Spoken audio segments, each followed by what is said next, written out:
وسلم کے دور میں مسیلمہ کذاب جس نے نبوت کا دعویٰ آپ صلی اللہ علیہ وسلم کے دور میں کیا، اور پھر آپ صلی اللہ علیہ وسلم کو ایک خط لکھا، اور خط میں اس نے لکھا کہ میرے ساتھ ایک معاہدہ کرو، یا تو یہ معاہدہ کرو کہ جب تک آپ ہیں آپ نبی ہیں، آپ کے بعد میں نبی ہوں، یا پھر دوسرا معاہدہ یہ کریں کہ آدھے عرب کے آپ نبی ہیں اور آدھے عرب کا میں نبی ہوں۔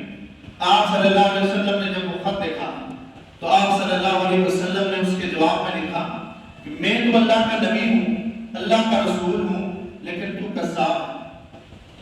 جب یہ جواب لکھا تو صحابہ کرام رضوان اللہ تعالیٰ علیہ اجمعین مسجد نبوی میں تشریف فرمائے۔ آپ صلی اللہ علیہ وسلم نے فرمایا کہ مسیلمہ کذاب کے دربار میں یہ خط لے کر کون جائے گا؟ تو ایک صحابی رسول ہے کہ جو مدینہ کی گلیوں میں اپنے سر پر ٹوکری رکھ کر کھجوریں بیچا کرتے تھے، حضرت حبیب بن زید رضی اللہ تعالیٰ، وہ اس میں کھجوریں کھا رہے تھے، تو وہ فوراً کھڑے ہوئے، اور جب انہوں نے یہ کھجوریں کھا رہے تھے تو ان کے منہ سے وہ کھجور گری، تو دوسرے صحابی نے کہا کہ پہلے کھجوریں کھا لو، اتنی جلدی کیا ہے؟ کہا اگر یہاں پر ڈیوٹی کسی اور کی لگ گئی تو میرا کیا بنے گا؟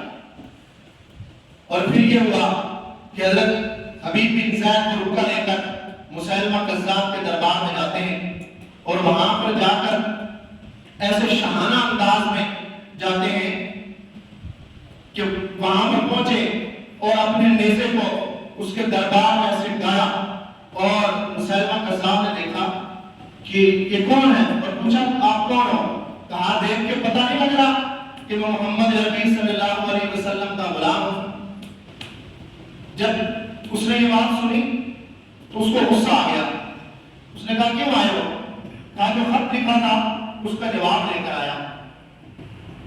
اب مسیلمہ کذاب نے وہ خط لیا اور اپنے درباری کو کہا کہ یہ خط پڑھ کر سناؤ، اس کے اوپر کیا لکھا ہے؟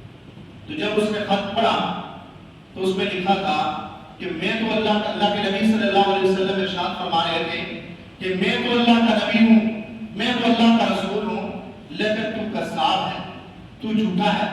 تو وہ کہنے لگا حضرت حبیب بن زید کو کہ آپ کو پتہ ہے آپ کے نبی نے مجھے جھوٹا اور کذاب لکھا ہے، آپ کی کیا رائے ہے؟ کہا جس کو اللہ کے نبی صلی اللہ علیہ وسلم جھوٹا کہہ دیں اور کذاب کہہ دیں اس میں کیا شک کی گنجائش ہے؟ کہا تو جھوٹا اور کذاب ہے۔ کہا پتہ ہے اس کی سزا کیا ہوگی؟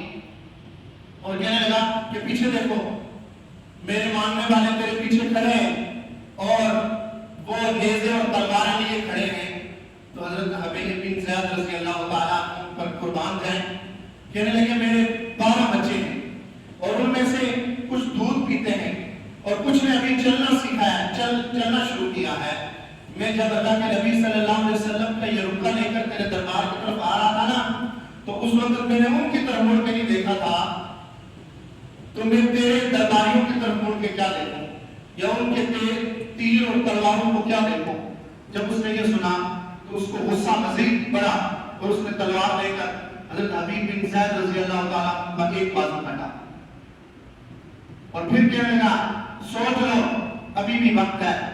حضرت حبیب بن زید رضی اللہ تعالیٰ عنہ کہنے لگے وہ بیوقوف، تجھے پتہ نہیں ہم تو فجر کی نماز کے بعد اللہ رب العزت سے یہ دعا کرتے ہیں کہ اللہ سعادت والی زندگی اور شہادت کی موت عطا کر۔